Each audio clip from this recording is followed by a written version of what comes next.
The sound of her laughter still rings in my ears. We were sitting around the table at my parents' house. Me, my sister, our parents, and a couple of cousins who always seemed to enjoy the drama more than the meal. She leaned back in her chair, tossed her perfectly styled hair over her shoulder, and said it loud enough for everyone to hear. "You'll always be broke." The room went silent for a moment, as if her words needed space to sink in. Then a few nervous chuckles trickled around the table, like no one wanted to be caught disagreeing with her. My cheeks burned, but I didn't fire back. I never did. That was the role I had been assigned since childhood, the quiet one, the overlooked one, the one people could insult and expect no retaliation from. My name is Claire Morgan. I'm 32 years old, and for as long as I can remember, I've been the lesser daughter. That dinner was supposed to be just another family get-together. But when my sister, Anna, delivered that line with her smug smile and condescending tone, something shifted inside me. It wasn't the first time she'd mocked me, but it was the first time it cut through the numbness I'd built up. Her words didn't just sting. They ignited something I hadn't felt before. To understand why that one moment mattered so much, you need to know the story of my family and how I grew up in Anna's shadow. I was the second child, 2 years younger than her. From the start, Anna was the golden one. She had the looks, the charm, the effortless ability to win people over. Teachers adored her, relatives praised her, neighbors would comment on how that girl is going places. And me, I was nice. That was the word they always used. Not smart. Not gifted. Not beautiful. Just nice. Anna was given dance lessons, piano lessons, and later, driving lessons in her own car when she turned 16. I was handed her old textbooks, her old clothes, and told to be grateful. Whenever I dared to ask for something new, my parents would shake their heads and say, "Anna needs it more." I remember one Christmas clearly. Anna got a brand new leather jacket, the kind she had circled in catalogs for months. I got a sweater that was obviously 2 sizes too big, with the tag still showing it had been on clearance. When I tried it on, the sleeves swallowed my hands, and Anna smirked from across the room. My parents didn't notice. Or maybe they did and just didn't care. Even in school, the favoritism followed me. Teachers who had once taught Anna would glance at me with disappointment, as if expecting brilliance but finding only mediocrity. "You're Anna's sister," they'd ask, eyebrows raised. The implication was clear, I would never measure up. I learned to survive in the background. While Anna thrived in the spotlight, I took extra shifts at the diner down the street. When she went to prom in a custom-tailored dress, I worked the late shift and pretended I didn't care. When she announced her acceptance into a prestigious college, my parents threw a party. When I chose community college because it was all I could afford, my decision was barely acknowledged. And through it all, Anna reminded me of my place. She'd lean close at family gatherings, her voice dripping with false sweetness. "Don't worry, Claire, not everyone is meant to succeed." Or, "Some people are just better at handling money, you not so much." I laughed it off for years, pretending her words didn't bother me. But deep down, they carved little wounds that never healed. Anna built her identity around being glamorous and successful. She was the one who always had a new outfit, a new boyfriend, a new story to show off. She seemed untouchable, as if failure could never reach her. Meanwhile, I worked hard at jobs nobody respected. Retail. Waitressing. Later, a receptionist position that barely paid the bills. I saved every penny I could, but no one noticed my effort. To my family, my life was a string of disappointments. "Claire is steady, at least," my mother once said, as if that was the highest compliment she could imagine for me. But steady was code for boring. The truth was, I wanted more. I wanted to be seen. I wanted to be respected. But every time I dreamed about a better life, I heard Anna's laughter echoing in the back of my mind, reminding me of the label she and my parents had stamped on me: broke, plain, invisible. That night at the table, after Anna's insult, I looked around at the faces of my family. Not one person defended me. Not one person said, "That's cruel," or "Claire works harder than anyone." Instead, there were smirks, awkward sips of wine, and quick changes of subject. I excused myself and went to the bathroom, locking the door behind me. I stared at my reflection in the mirror, at the tired eyes of a woman who had spent her whole life believing she was less. And in that silence, I made myself a promise. Anna thought she had written my story for me. She thought I would always play the role of the broke little sister, the family disappointment. But she was wrong. That night, I decided I wouldn't let her define me anymore. Her insult didn't just wound me, it planted a seed. And that seed would grow into something she never saw coming. When I think back to my school years, the first thing that comes to mind isn't laughter or carefree afternoons. It's the constant tug of inadequacy. I was the girl with the baggy hand-me-downs, shoes that pinched because they were bought 2 sizes too big, and a backpack that had already survived 3 of Anna's school years before landing in my hands. Every morning, I would smooth the frayed straps and hope no one noticed. But kids notice everything. They noticed the way my sleeves were always a little too short, how my textbooks were creased and scribbled with Anna's old notes, how my hair was tied back with rubber bands instead of pretty scrunchies. And if the kids didn't notice, the teachers did. They saw Anna's little sister and expected brilliance. When I was merely average, their disappointment was thinly veiled. "I thought you'd be more like your sister," one teacher said after I stumbled through a math test. The words stuck to me like a burr I couldn't shake. At home, the comparison was even sharper. Anna wanted ballet classes. My parents enrolled her immediately, even though the lessons were expensive. When I asked if I could join the art club at school, my mother shook her head. "We can't afford every little thing, Claire. Besides, art won't take you anywhere." Anna wanted piano lessons, so we got a piano in the living room. When I asked for a simple set of paints, my father said, "Why waste money on something that won't pay the bills?" The message was clear. Anna's ambitions were investments, mine were indulgences. I learned early how to shrink myself. When she was twirling in recital costumes, I was folding laundry. When she was practicing piano scales under warm applause, I was helping my mother peel potatoes in the kitchen. But here's the part no one knew. Even as I absorbed the role of the lesser sister, I built a quiet resilience. There were nights when I would count the crumpled dollar bills from my after-school job at the grocery store. I'd hide them in a small tin box under my bed, my secret treasure. It wasn't much, sometimes only $10 or $15, but it was mine. Money I had earned, not borrowed, not handed down, not dismissed. That tin box became my lifeline. While Anna spent freely, on makeup, trendy shoes, concert tickets, I saved. I told no one because I knew what my parents would say. "Why are you hoarding? Don't you trust us to take care of you?" They didn't understand that saving wasn't hoarding. It was the only control I had in a life where every decision about me was made by someone else. Every coin in that box whispered a promise one day I'd step out of her shadow. Anna lived for appearances. She was the kind of girl who wouldn't leave the house without perfect hair, the latest outfit, and a trail of perfume. I, on the other hand, wore what I could afford, which usually meant what she no longer wanted. And for that, she mocked me relentlessly. "Claire, you look like you're dressing for a garage sale," she said once, laughing with her friends as I walked past them in the hallway. I smiled weakly, pretended it didn't matter. But inside, I made another silent vow. Clothes didn't define me. Hard work and perseverance would.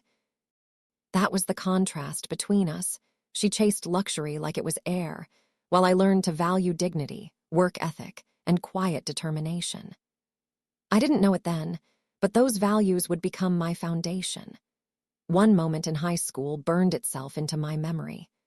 Anna had just gotten her acceptance letter to a prestigious university, complete with scholarships and loans my parents gladly co-signed. That night, they threw a small party, inviting neighbors to celebrate. Balloons, cake, champagne for the adults. It was all for her. I stood in the corner, clapping along, smiling until my cheeks hurt. When one of the neighbors turned to me and asked what my plans were, I stammered. Community college, I guess. The air shifted. The neighbor gave me a polite smile, but I saw the flicker in her eyes, disappointment. My mother quickly added, Yes, Claire is practical. She'll stay close, maybe help us around the house. It was the first time I felt erased in plain sight. I excused myself and went to my room, pulling out that tin box. I counted the bills again. $237. Not enough to change my life, but enough to remind me I had something that belonged only to me. That night, I realized two truths. Anna had the spotlight, but I had seeds of independence growing in the dark. Even so, the label of failure dug deep. It was spoken aloud sometimes, like when my father muttered, Claire is steady, but she'll never set the world on fire. More often, it was unspoken, woven into the fabric of every comparison, every overlooked request, every shrug when I accomplished something small. When I graduated high school, no party was thrown. No balloons, no cake. Just a casual good job from my mother while she focused on Anna's next move. I told myself I didn't care, but the truth is I cared more than I wanted to admit. Years later, when I was in my 20s, we had another family dinner. By then, Anna was dazzling as always, talking about her trips, her purchases, her new circle of friends who lived lives I could only dream about. I had just started another modest job, one that barely covered rent and groceries. I didn't bring it up, because I knew how it would sound next to her glamorous stories. But Anna wouldn't let me stay invisible. She leaned across the table, smirking, and delivered the line like a dagger. Don't waste your time dreaming, you'll always be broke. The words hung in the air, heavy and cruel. My parents laughed nervously like it was just a harmless joke, but I felt the sting ripple through my chest. That night, I didn't cry. I didn't fight. I just sat there, swallowing the insult like all the others. But deep inside, something hardened. She thought she was confirming a truth. What she didn't realize was that she had just given me the fuel to prove her wrong. Betrayal didn't come in one dramatic explosion. With my sister, it came in patterns. Small cuts that piled up until I could no longer tell where the bleeding ended. Anna had a way of turning me into her safety net while mocking me for being one. She'd call me late at night, her voice sugar sweet. Claire, can you lend me $200? I'll pay you back next week, I promise. At first, I believed her. I'd hand over the money from my tiny savings, knowing it meant skipping meals or juggling bills. But next week never came. When I gently asked about repayment, she would laugh. Oh, don't be so uptight. You act like 200 is a fortune. For me, it was a fortune. For her, it was an afterthought. And my parents, they always took her side. Be understanding, Claire, my mother would say. Your sister has a lot on her plate. She's building a future. Don't nickel and dime her. It didn't matter that my future felt like scraps. In their eyes, Anna's dreams always outweighed my needs. It wasn't just money. It was the way she mocked the life I built with what little I had. When I bought a small, second-hand couch for my apartment, she came over, looked at it, and wrinkled her nose. It looks like something from a thrift store dumpster. When I treated myself to a modest dinner at a local diner, she rolled her eyes. Claire, why waste money eating out there? It's so cheap. She'd flaunt her latest purchases, designer handbags, expensive perfume, flashy shoes, holding them up like trophies. Then she'd glance at me, smirking. Don't worry, maybe someday you'll afford something real. Every word, every smirk, was a reminder of the hierarchy she believed in, Anna on top, me at the bottom, and my parents fed that hierarchy. One summer, they planned a family trip to the coast. Everyone was buzzing about it for weeks, packing swimsuits, planning outings, renting a beach house. I waited for the invitation, but it never came. When I finally asked, my father cleared his throat and said, Claire, we just thought maybe it's best if you sit this one out. You work so much and it's expensive. We don't want you to feel burdened. Burdened. That was their word for it. The truth. They didn't want me there because I didn't fit the picture of the family they wanted to present. Anna was glamorous, polished, the daughter who looked successful. I was the afterthought, the one they kept hidden when it was convenient. I spent that week working double shifts, watching families walk into the diner with sunburns and souvenirs. Meanwhile, my own family sent me a postcard with nothing but "Wish you were here" scribbled on the back. It felt less like love and more like mockery. It became routine. Holidays where Anna was showered with gifts while I unwrapped kitchen towels. Dinners where the conversation circled around her life while I sat silent. Jokes about my cheap taste, about my thrift store outfits, about how I was practical to a fault. Every insult chipped away at me, but each one also added a layer of armor. I started noticing a strange pattern in myself. Instead of collapsing under their cruelty, I found myself studying harder, working longer hours, looking for ways to make money beyond the paycheck that barely kept me afloat. I picked up side hustles, tutoring kids in the evenings, selling handmade crafts at weekend markets, even walking dogs for neighbors. It wasn't glamorous, but it was honest. And slowly, that secret tin box of savings grew heavier. My family saw me as invisible, but invisibility has its advantages. When no one is watching, you can build in silence. The hardest part wasn't the work. It was the loneliness. There were nights I sat on my apartment floor, surrounded by textbooks, receipts, and scribbled notes about budgets. I'd hear Anna's laughter echo in my head, that cruel chorus of "you'll always be broke." And my parents' voices joined in, telling me to be understanding, to stop demanding more.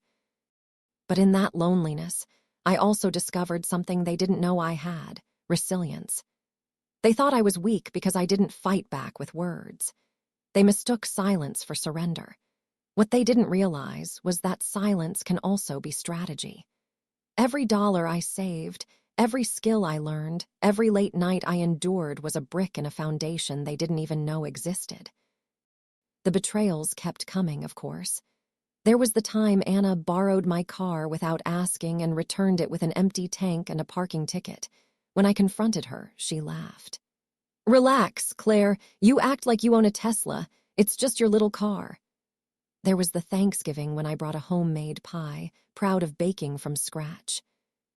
Anna took one bite, made a face, and said loudly, "It tastes cheap." The room erupted in laughter, and my mother patted my arm like I was a child who needed comforting for trying too hard. And there was the Christmas when Anna gifted me a candle, smirking as she said, "I figured it's affordable enough for your taste." The family laughed again. I forced a smile, but inside, I burned hotter than that candle ever could. Each betrayal could have broken me. Each humiliation could have cemented their belief that I was nothing more than the family disappointment. But instead, something shifted. I began to see the truth. They weren't exposing my weakness. They were fueling my strength. Every insult was motivation. Every mockery was proof that they underestimated me. Every dismissal was an opportunity to grow in silence. They thought they were keeping me small. What they didn't realize was that they were pushing me to become bigger than they could imagine. So I stopped seeing myself as the victim of their patterns. I started seeing myself as the architect of my own future. And I remember thinking one night, as I counted the bills in my tin box, my heart steady with determination, they saw weakness. I saw a chance to change everything. For most of my 20s, I worked quietly, like a stone being shaped by years of water flow. Every extra hour, every odd job, every dollar saved, it all built toward something my family never thought possible.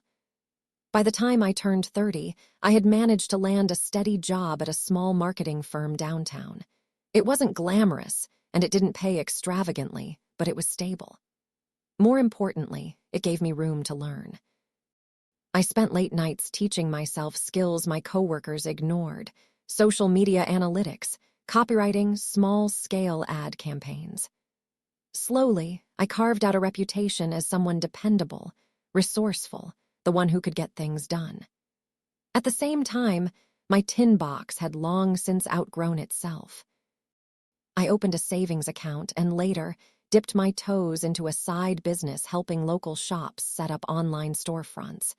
It wasn't much at first, just a few hundred here and there, but it was mine. My creation, proof that I could build something out of nothing. I didn't brag. I didn't parade my progress at family dinners.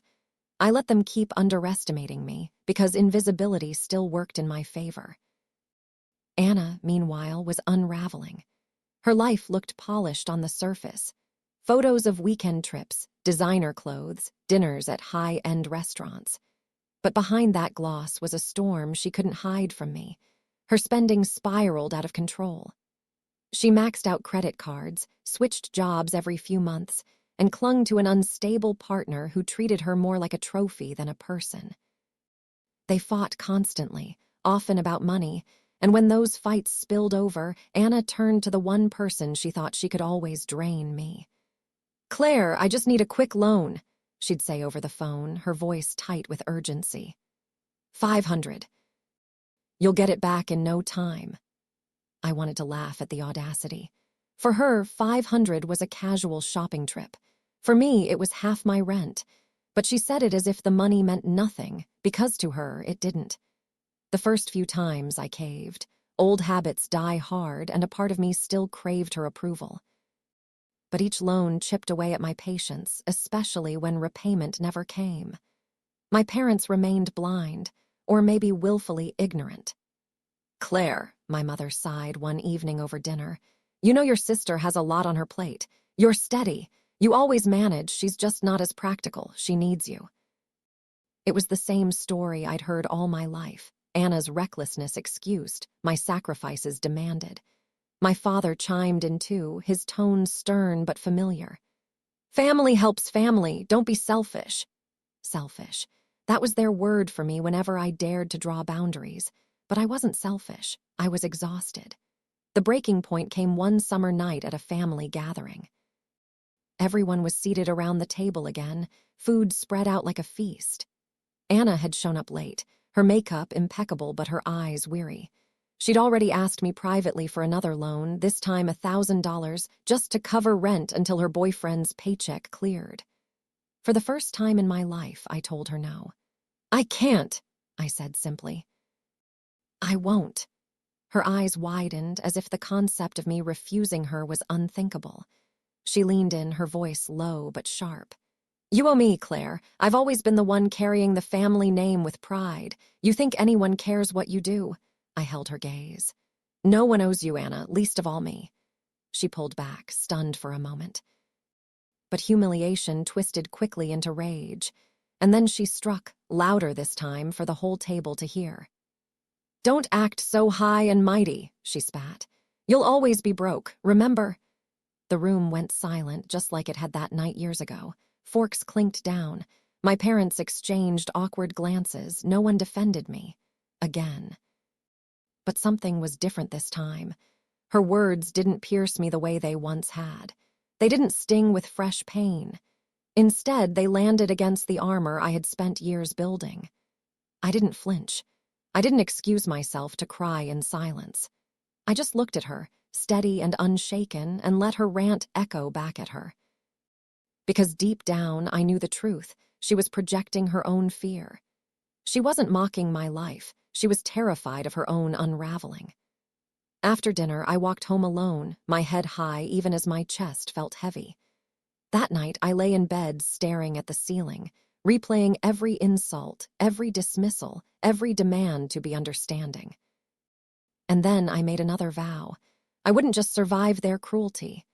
I wouldn't just scrape by in silence. I would rise. Quietly, strategically, and completely beyond their reach. They thought I was weak because I refused to fight on their terms. What they didn't realize was that I was preparing to win on mine. I drifted to sleep with a strange calmness that night. For years, I had lived in the shadows of my sister's so-called success. But shadows can shift. And mine was beginning to stretch taller, stronger, impossible to ignore. One day they would see me not as the broke, invisible daughter, but as the one who had built a life none of them could tear down. And when that day came, they would regret every word, every insult, every betrayal. I learned early that if I wanted to survive in my family, I had to move in silence. If Anna was the thunderstorm that demanded everyone's attention, I became the steady rain, quiet, persistent, carving out rivers where no one thought water could flow. The first rule I set for myself was simple: save relentlessly. I cut every unnecessary expense, cooked at home, walked instead of taking the bus, and wore the same pair of shoes until the soles nearly gave way. Every spare dollar went into my savings account, and eventually into investments I researched late at night while others were out at bars or parties. It didn't happen quickly. At first, it was just a trickle: $50 of interest, a small dividend check, a bonus at work that I tucked away instead of spending. But drops became streams, and streams became something greater. The tin box under my bed had once been my secret hope. Now my bank account, and the plans I drew up around it, became my secret weapon. I didn't do it alone. At the firm where I worked, there was a senior colleague named Mr. Bennett. He wasn't flashy, not the kind of man who drew attention in meetings, but he was sharp, disciplined, and respected by everyone. He saw something in me I didn't even see in myself. "You're always the last one here," he said one evening as I was tidying my desk. "Hard work is good, but don't just learn. Make your work work for you." I admitted I had been teaching myself marketing skills, experimenting with small projects for local businesses. Instead of dismissing me, he leaned in with interest. "Good," he said. "Most people coast. You're building, don't stop." His encouragement lit a spark. From then on, I treated my side hustles like a business. I set up websites for mom and pop shops, created online ads for small restaurants, even managed social media accounts for local boutiques. The money wasn't enormous, but it was steady, and it grew. Mr. Bennett would occasionally offer advice, pointing me toward resources or teaching me how to negotiate contracts. He never handed me success. He taught me how to build it. In time, I managed to save enough for something I had once thought impossible: a down payment on a small property. It wasn't a mansion, not the kind of home Anna would have boasted about on social media. It was a modest duplex on the edge of town, worn but sturdy, with potential I could see even if no one else did. The day I signed the papers, my hands trembled. I wasn't just buying property, I was buying independence. The kind of independence no insult, no dismissal, no sneer could take from me. I didn't tell my family.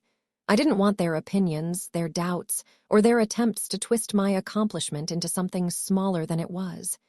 Instead, I quietly rented out the other half of the duplex. Month by month, the rent checks rolled in, adding to my savings and paying down the mortgage. For the first time in my life, I wasn't just surviving. I was thriving, silently. Meanwhile, Anna's glittering life continued to crack.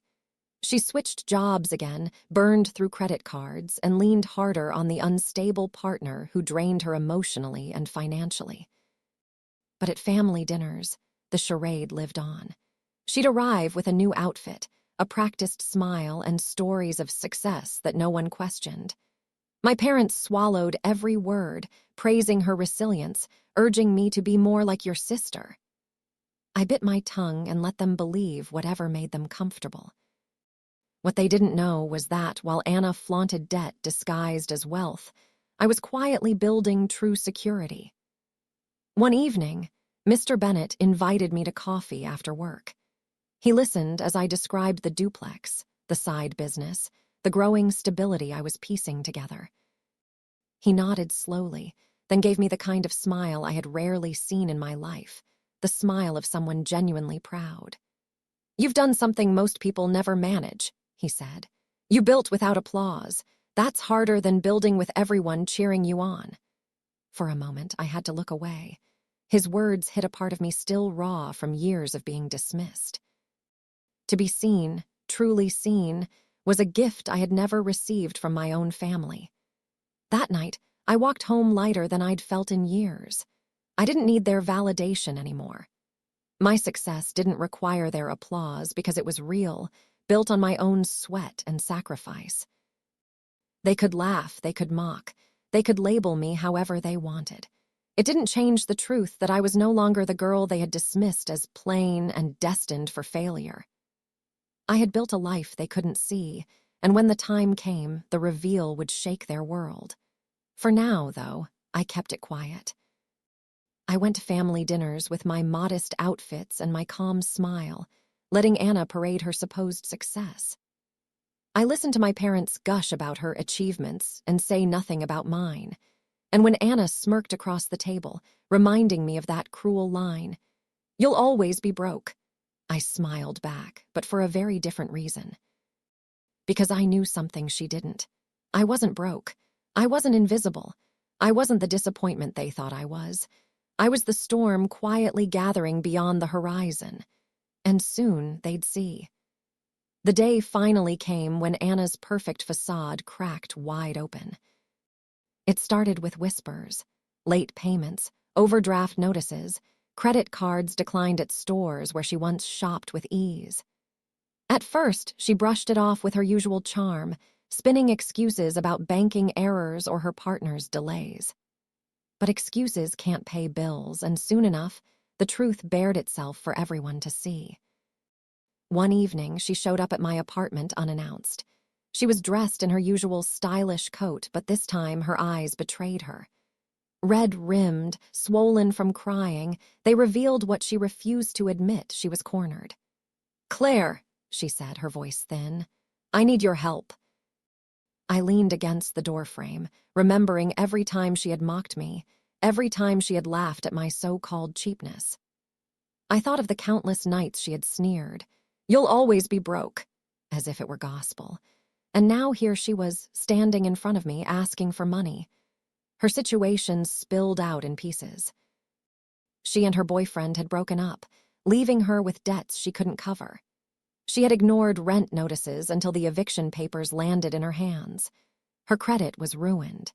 The designer handbags and shoes she flaunted were worthless in the face of real bills. "I just need a little time," she said, her voice cracking. "A few hundred, maybe 1,000. Please, I'll pay you back." I almost laughed at the irony. These were the exact words she had fed me years ago when she borrowed money and never returned it. But her tone was different now, not mocking, not dismissive, but desperate. Before I could respond, my phone buzzed. It was my mother. "Claire," she said the moment I answered, "Anna's going through a hard time. You've always been the steady one. Can't you help your sister? Be a good daughter. Family takes care of family." There it was again, the same script they'd been reading from all my life. Anna faltered, and I was expected to catch her. I sat there after the call, staring at my sister across the room. She wouldn't meet my eyes. Her shoulders shook slightly, and for the first time she looked small. Not glamorous, not superior, just human. And that's when the memories surged. The family trips I was excluded from, the Thanksgiving when my pie was mocked, the Christmas candle that was a joke disguised as a gift, the countless times she sneered at my clothes, my furniture, my life. And that line, God, that line echoed in my head, "You'll always be broke." I could taste the revenge on my tongue. I could already imagine saying no, watching her squirm, letting her feel the sting of being dismissed, of being invisible. For years, she had wielded that cruelty like a blade.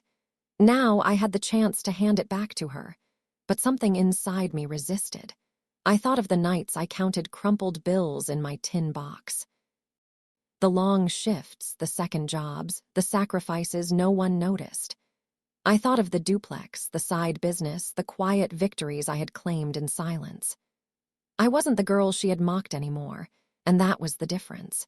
If I stooped to her level, if I humiliated her the way she humiliated me, I would prove her right.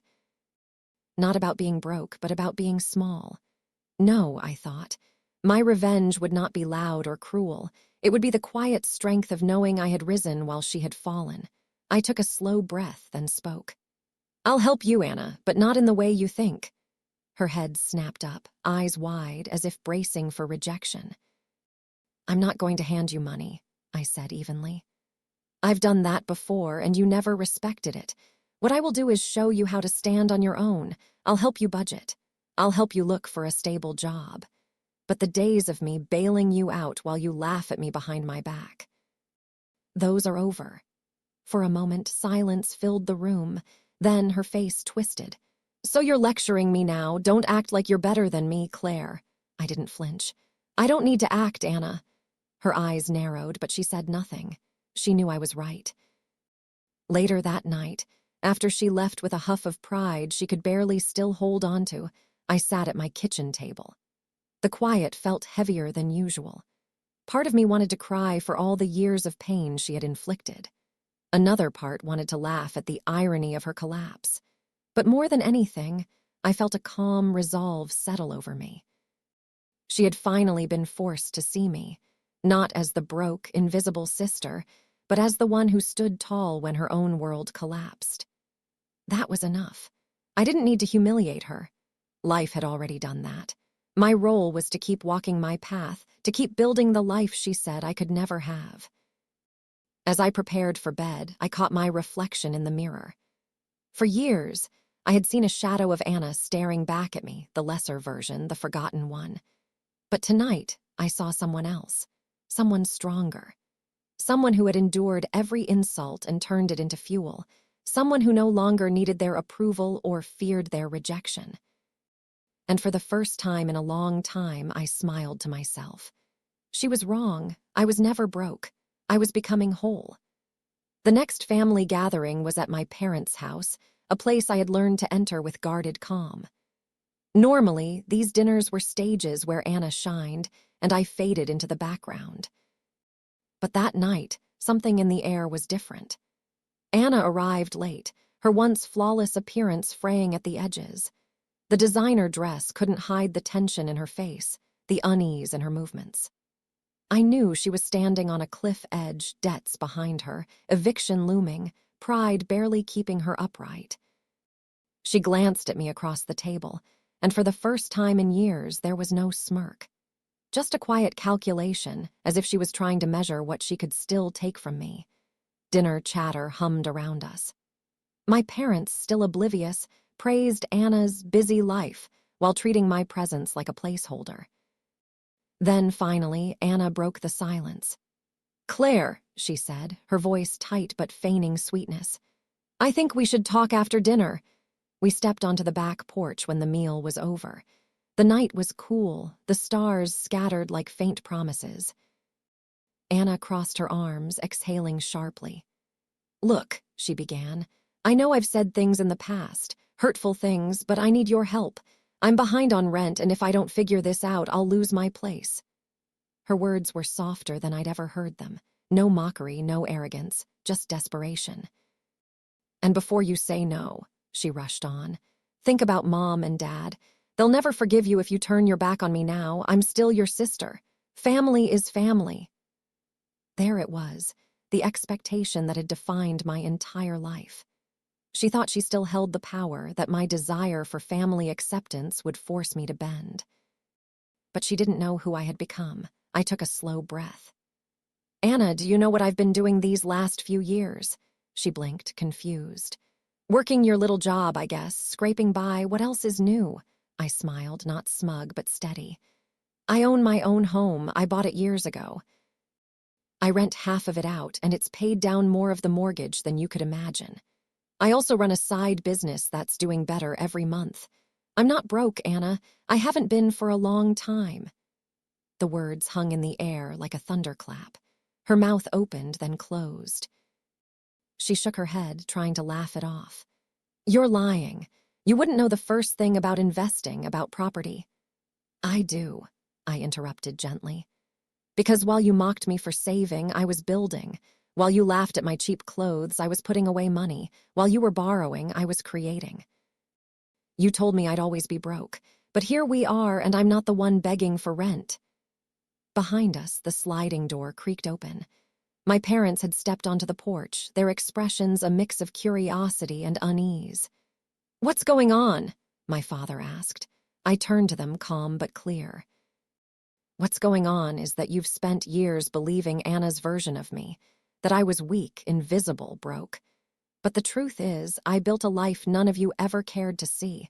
I own my home, I pay my bills, I'm financially stable, and I did it without your help. My mother's eyes widened. You own a house. Yes, I said. For years now. Silence fell. For once, no one had a comeback. Anna's face flushed, her pride shattering under the weight of the revelation. So what? You want applause? You want me to bow down and call you better than me? I shook my head. No, Anna, I don't want applause. What I want is respect. I want acknowledgement that the words you used to cut me down, always broke, were never true. You humiliated me, mocked me, used me. And now you need me. She opened her mouth again, but no words came. I'll help you with rent, I said at last, my voice firm. But it comes with conditions. You'll treat me with respect. You'll stop borrowing what you don't intend to pay back, and you'll admit that your cruelty had consequences, that I deserved better than what you gave me. My parents exchanged glances. My father shifted uncomfortably. Claire, maybe this isn't the time. It's exactly the time, I interrupted. You always told me to be understanding, to help her at my expense. But now you'll see me for who I am, not the disappointment you convinced yourselves I was. Anna's shoulders slumped. Her pride fought against her desperation, but in the end, reality won. She nodded, barely whispering, Fine. The word wasn't much, but it was enough. For the first time, my sister had admitted, even if only through silence, that I wasn't beneath her. I didn't feel triumphant in the petty sense. I didn't want to dance on her downfall or rub salt into her wounds. Justice, I realized, wasn't about making her feel small. It was about finally standing tall. I had spent years suffocating under her shadow, believing the lies she and my parents repeated. But standing there, watching their stunned faces, I understood something deeper. I no longer needed their validation. I had built my own. Later that night, as I drove home, the weight I had carried for years felt lighter. The road stretched ahead, and for once, I didn't feel like I was chasing something out of reach. I smiled quietly to myself, the words forming in my mind like a truth I had always known but never spoken aloud. I was no longer the girl they mocked. I was the woman who had risen, and no one, not even my sister, could take that away. I used to believe betrayal was a weight I would carry forever. That my sister's words, my parents' dismissals, and the endless comparisons would bury me in the role they had chosen for me, the disappointment, the shadow, the invisible one. But life has a way of turning wounds into weapons, pain into fuel. Every insult I endured, every time they brushed me aside, every cruel laugh, it became the spark that lit my resolve. I didn't rise in spite of them. I rose because of them. Their betrayal gave me strength. Their mockery became my motivation. And somewhere along the way, the girl who used to cry quietly in her room transformed into a woman who built her own world, piece by piece, dollar by dollar, brick by brick. I no longer measure myself against my sister. For years, I thought her approval meant victory, that her acceptance would validate me. But now I see how wrong I was. Her cruelty doesn't define me. My parents' favoritism doesn't define me. What defines me is the life I built with my own two hands, the independence I fought for, the peace I carved out of the chaos they tried to bury me in. It's strange. When I look back, I don't feel bitterness the way I once did. I feel gratitude, in a way, for the lessons hidden in the pain. Without their cruelty, I might never have found my strength. Without their rejection, I might never have discovered the power of standing alone. I don't forgive easily. The scars are too deep for that. But I do let go. Because carrying resentment only chains me to the very people who tried to keep me small. Now, when I sit in my own home, the home they never thought I could own, I breathe freely. The walls don't echo with their judgment. The floors don't shake under their favoritism. It is mine, not because anyone gave it to me, but because I earned it. My sister still stumbles. She still struggles with the choices she refuses to change. And sometimes, She still glares at me with that flicker of resentment in her eyes, but it no longer touches me because I know the truth. The words she once hurled like a blade, "You'll always be broke," have lost their power. They no longer wound, they only remind me how far I've come. And in the quiet moments when I sit with a cup of tea and think about all the years behind me, I feel something I never thought I would. Peace. Justice was served, not through humiliation, not through revenge delivered in cruelty, but through dignity. By standing tall, by refusing to bow to their expectations, I won. And most importantly, I finally found peace. Now I want to leave you with a question because maybe you've lived something similar. What would you do if your family mocked your struggles, only to need your help later? Would you turn away? Or would you, like me, find your justice in dignity and quiet strength? And if this story touched you, don't forget to like the video, subscribe to the channel, and hit the bell so you never miss more powerful stories like this one.